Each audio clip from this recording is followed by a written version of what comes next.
অসত্য এবং বিভ্রান্তিমূলক তথ্য গণমাধ্যমে উপস্থাপনের জন্য স্থানীয় সরকার উপদেষ্টা পদে জনাব সজীব ভুঁইয়ার বহাল থাকার নৈতিক অধিকার হারিয়েছেন।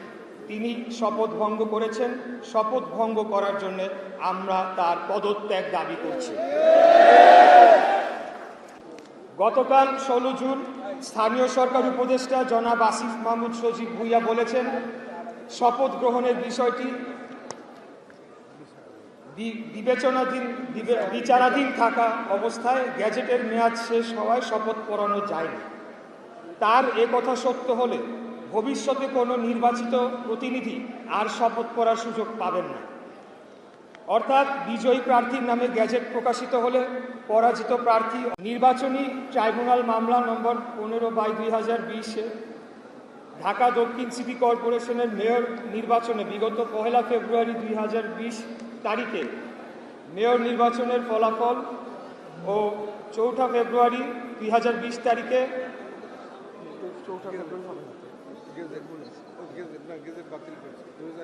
আচ্ছা 4 ফেব্রুয়ারি 2020 তারিখে প্রকাশিত গ্যাজেট বাতিল পূর্বক ধানের শীষ প্রতীকের মেয়র প্রার্থী প্রকৌশলী ইশরাক হোসেনকে অর্থাৎ আমাকে মেয়র হিসেবে ঘোষণা করে এবং 10 দিনের মধ্যে ধানের শীষ প্রতীকের প্রার্থী ইশরাক হোসেনকে অর্থাৎ আমাকে মেয়র হিসেবে গ্যাজেট প্রকাশের জন্য বাংলাদেশ নির্বাচন কমিশন সচিবালয়কে নির্দেশ প্রদান করে।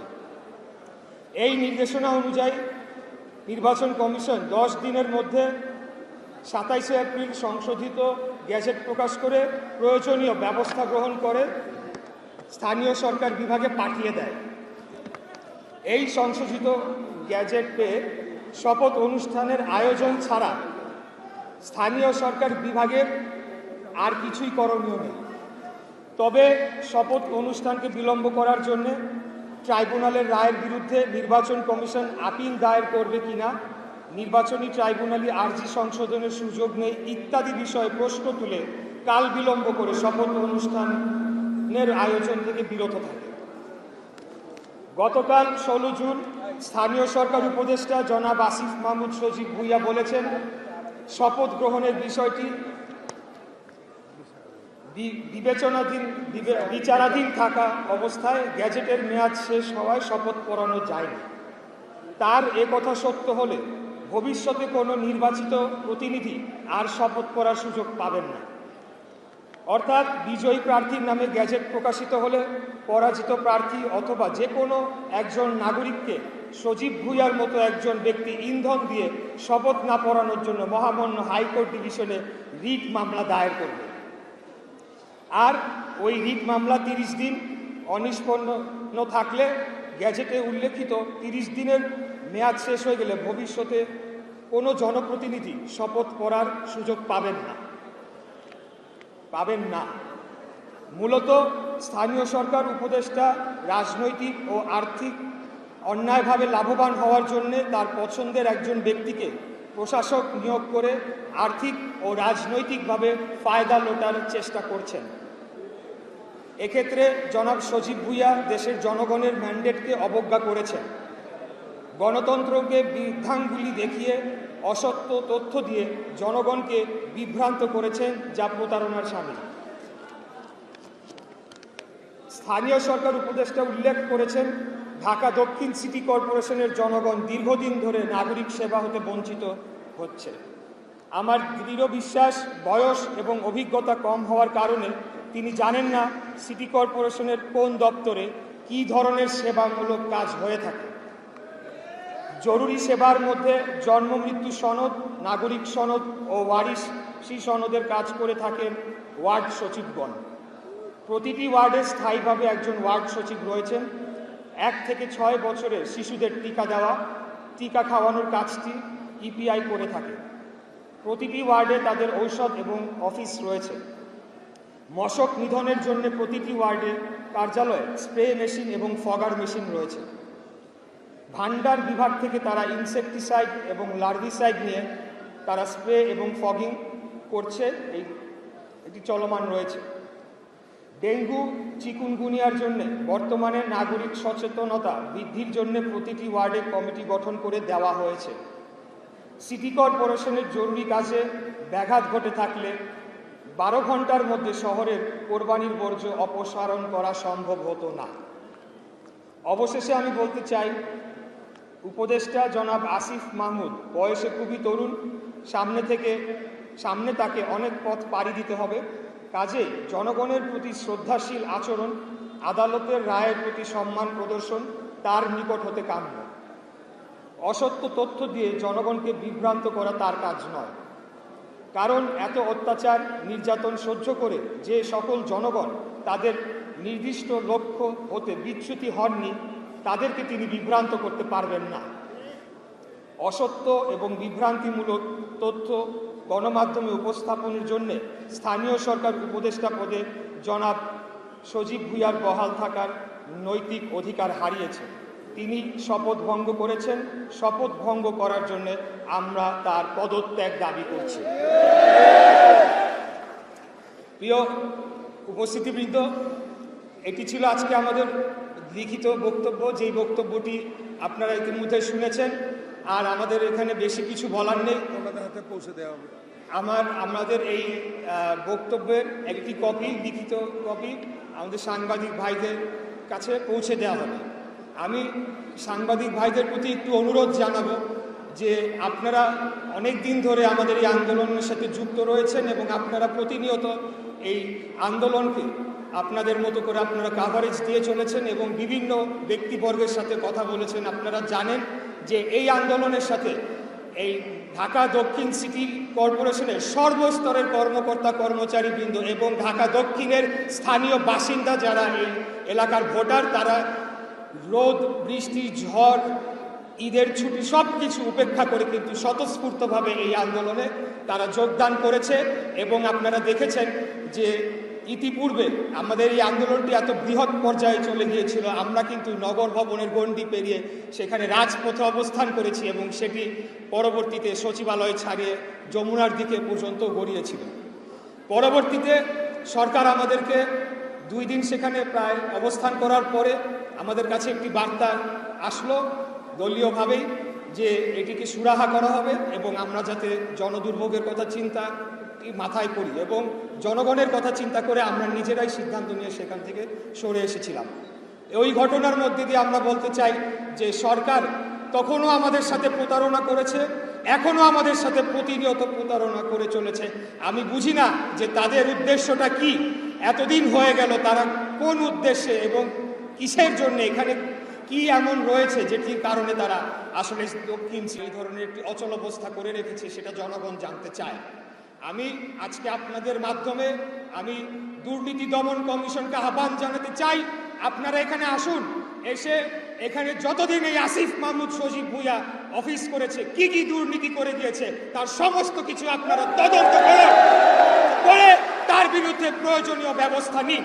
এই ধরনের দুর্নীতিবাজ প্লিজ যারা বলছে রক্তের বিনিময়ে, রক্তাক্ত গণ অভ্যুত্থানের বিনিময়ে তারা নেতৃত্ব দিয়েছে এবং তার বিনিময়ে তারা উপদেষ্টার পদ পেয়েছে, এত কম সময়ের মধ্যে কিভাবে তারা এই পরিমাণ দুর্নীতিতে জড়িয়ে গেল এবং সেটার কি পরিণতি হওয়া উচিত, সেটা একটা দৃষ্টান্তমূলক শাস্তি হওয়া উচিত, এটা আমি জোরালো দাবি জানাচ্ছি। আর আমি আরেকটি কথা বলতে চাই সরকারের উদ্দেশ্যে যে আপনারা যদি ধরে নেন যে এই আন্দোলনকে আপনারা এভাবে অগ্রাহ্য করে যাবেন, তাহলে কিন্তু এই আন্দোলন আবারও নগর ভবনের গণ্ডি পার হয়ে রাজপথে অবস্থান করবে। আপনাদেরকে আমি আবারও বিনীতভাবে অনুরোধ জানাচ্ছি, যত দ্রুত সম্ভব আপনারা এটা সুরাহা করুন। কেন আপনারা কাল বিলম্ব করছেন? কিসের জন্য আপনারা এখানে কালক্ষেপণ করছেন? কার প্ররোচনায় এই বর্তমান অন্তর্বর্তীকালীন সরকার এখন পর্যন্ত কোনো কার্যকরী পদক্ষেপ নিচ্ছে না, সেটা আমি বুঝে পাচ্ছি না। আপনারা পদক্ষেপ নিন, আমাদেরকে মুক্তি দিন, জনগণকে মুক্তি দিন, আপনারাও শান্তিতে থাকুন। অন্যথায় যতক্ষণ না পর্যন্ত আপনারা এটা সুরাহা করবেন, আমি আপনাদেরকে বারে বারে বলেছি, আবারও বলছি, নিশ্চিতভাবে বলতে চাই, এই আন্দোলন থামার নয়, সেই সময় বহু আগেই পার হয়ে গিয়েছে। এখান থেকে পেছনে ফিরে আসার কোনো রাস্তা আপনারাই খোলা রাখেন নাই। অতএব আজকে যে বেহাল দশা হয়েছে, নগর ভবনের যে অচল অবস্থা, সেটার জন্য একমাত্র দায়ী এই বর্তমান অন্তর্বর্তীকালীন সরকার, এর উপদেষ্টারা এবং বর্তমান প্রধান উপদেষ্টাও এটিকে এড়িয়ে যেতে পারেন না। তাই উনি সর্বজন শ্রদ্ধেয় ব্যক্তি, ওনাকে আমরা সবাই সম্মান করি। আমি ওনার উদ্দেশ্যে আবারও বলতে চাই, আপনি দয়া করে আপনি এই বিষয়টি আপনার নজরে আনুন এবং এটার একটা যৌক্তিক সুরাহা করার মধ্য দিয়ে আমাদেরকে, জনগণকে, ঢাকাবাসীকে মুক্তি দিন। এটাই আমার শেষ কথা।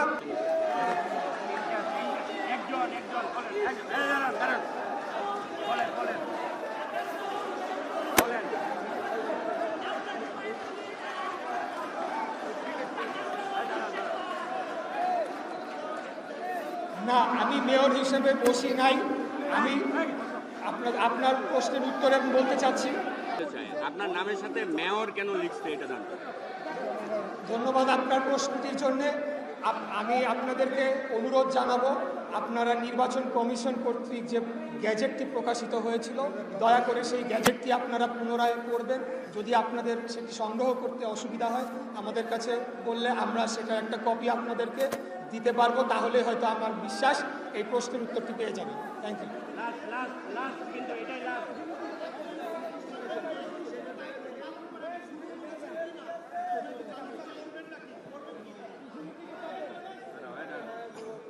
স্থানীয় সরকার আইন এবং ঢাকা সিটি কর্পোরেশন যে স্থানীয় সরকারের যে আইন করা হয়েছিল 2009 এবং বিধিমালা 2010, সেই অনুযায়ী শপথ গ্রহণ অনুষ্ঠান না হওয়া পর্যন্ত অফিসিয়ালি আমি মেয়রের দায়িত্ব নিতে পারছি না। সেটি হলো আমাদের অফিসিয়াল স্ট্যান্ড। তবে যেহেতু এই আন্দোলনের কারণে জরুরি, হ্যাঁ আমি কি বলি, এই আন্দোলনের ফলে জরুরি সেবাগুলো আমরা আন্দোলনের ডে 1 থেকে একটি সেকেন্ডের জন্যও কিন্তু আমরা কোনো জরুরি সেবা 1 সেকেন্ডের জন্য বন্ধ রাখি না। যখন আমরা যমুনা পর্যন্ত আমরা চলে গিয়েছিলাম, জরুরি সেবা চালু ছিল। অতএব জরুরি সেবা এবং পরবর্তীতে আমাদের সিদ্ধান্ত হয়েছে যে দৈনন্দিন সেবা, অর্থাৎ জন্ম মৃত্যু নিবন্ধন সার্টিফিকেট, এই বিষয়গুলা যাতে চলমান থাকে সেটিকে নিশ্চিত করার জন্যে পর্যায়ক্রমে এটার সাথে যারা যুক্ত রয়েছে ওয়ার্ড সচিবরা, তাদের সাথে আমরা বৈঠক করে তাদেরকে দিক নির্দেশনা দিচ্ছি। এটি আমি করছি। কিন্তু অফিসিয়ালি মেয়র হিসেবে দায়িত্ব নেওয়ার জন্যে স্থানীয় সরকার যে আইন রয়েছে 2009 সালে গৃহীত এবং 2010 সালে তার বিধিমালা গৃহীত হয়, সেই অনুযায়ী অবশ্যই শপথ গ্রহণ অনুষ্ঠানটি আয়োজন করতে হবে। বিশ্বাস করেন, যদি ওইটা না থাকতো আমি এতদিন মেয়রের পদবি নিয়ে আমি বসে থাকতাম। আর একটা লাস্ট কোশ্চেন, একটা তেল দিতে বারণ করছে, এটা আমি বলে দেবো। ওদের তেল দিতে বারণ করছে, এটা আমি বলবো, আপনার বলা লাগবে না।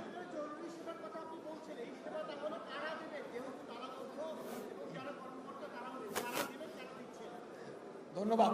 এই জরুরি সেবাগুলো আপনারা জেনে থাকবেন যে এটা ওয়ার্ড পর্যায় থেকে সবসময় এই সেবাটি দেওয়া হয়ে থাকে। ওয়ার্ড কাউন্সিলরের কার্যালয় থেকেই এই সেবাগুলো দেওয়া হয়ে থাকে। অতএব যারা এই জরুরি সেবাটি দিবেন তারা এই নগর ভবনে তাদের অফিস করার কোনো বিষয় নেই। তাদেরকে দিক নির্দেশনা দেওয়ার বিষয় রয়েছে, যেটি আমি আগেই বলেছি। শুরুর থেকে, যখন থেকে এই আন্দোলনটি শুরু হয়, তখন এই সংশ্লিষ্ট যারা কর্মকর্তা কর্মচারীরা আমাদের আন্দোলনেও যারা যুক্ত রয়েছেন, তাদের মাধ্যমে আমরা এই দিক নির্দেশনাটি শুরু থেকেই দিয়ে এসেছি, যাতে করে জনগণ তার জরুরি সেবাটি নিয়মিতভাবে পেয়ে থাকে। ধন্যবাদ সবাইকে।